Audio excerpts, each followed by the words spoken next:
Bonjour Muriel. Tu as participé à l'ouvrage collectif qui sortira chez Satas au printemps prochain, qui s'intitule Les dimensions invisibles de la conscience, la mort et le deuil. Ton chapitre parle de la traversée onirique du deuil. Peux-tu te présenter en quelques mots et surtout nous parler du contenu de ce chapitre? Donc, je suis psychanalyste, art thérapeute et praticienne en médiation artistique.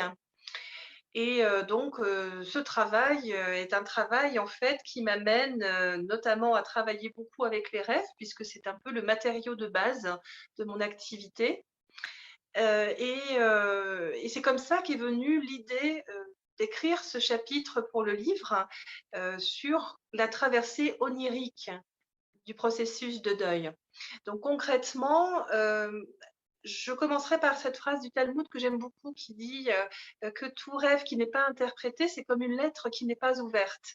Donc en psychanalyse, nous ouvrons les lettres, nous essayons d'en comprendre le message.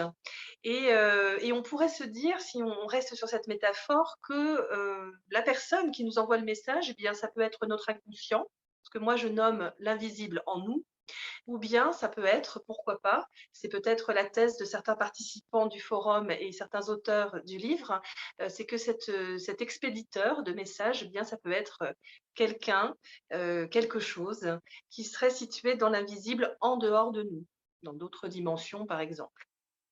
Donc si on prend cette base-là, moi ce qui m'intéressait dans cet article, ce n'était pas d'explorer ces hypothèses-là d'un point de vue que je qualifierais de théorique, mais plutôt de m'appuyer à la fois sur mon expérience personnelle de rêveuse et en même temps que ce témoignage, eh bien avoir un regard quand même un peu méta qui est le regard d'une psychanalyste, d'une personne qui accompagne des rêveurs, des rêveuses, dans, ce qu'ils peuvent traverser dans la vie et les processus de deuil en font partie. Donc, dans l'article, quand je parle de rêve, je parle aussi bien de rêve éveillé que de rêve nocturne. Et quand je parle de deuil, je parle vraiment de la notion de perte, toute perte qu'on peut avoir dans la vie. Dans l'article, les rêves que j'utilise, qui sont donc des rêves personnels, c'est toute une série de rêves qui renvoient à des êtres chers, qui peuvent être des personnes de ma famille ou des amis proches, et dont je me suis aperçue, et c'est aussi quelque chose de constant dans le travail avec les rêves, c'est que très souvent on va s'apercevoir, je crois que Jung avait mis ça en avant dans son travail, qu'on va avoir une sorte de série, c'est un peu comme divers chapitres d'une histoire, ou en tout cas on s'aperçoit que souvent les rêves vont ensemble, forment groupe au fil du temps. Et cet échantillon, cette série que j'ai utilisée pour l'article, eh bien, je me suis rendu compte que finalement, à travers la rencontre onirique avec les êtres que j'avais perdus, ou à travers des histoires symboliques qui me parlaient de leur départ, de cette séparation, eh bien, je pouvais trouver des clés pour traverser tout le processus qui commence par une perte de sens, c'est-à-dire que quand la perte survient, eh bien, d'un seul coup, plus rien n'a de sens.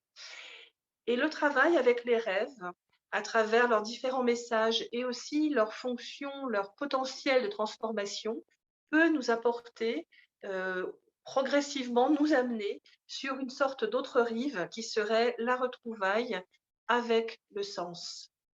Donc voilà de quoi, traite ce chapitre. Merci beaucoup Muriel. Nous nous réjouissons de partager cet ouvrage avec un vaste public. À bientôt.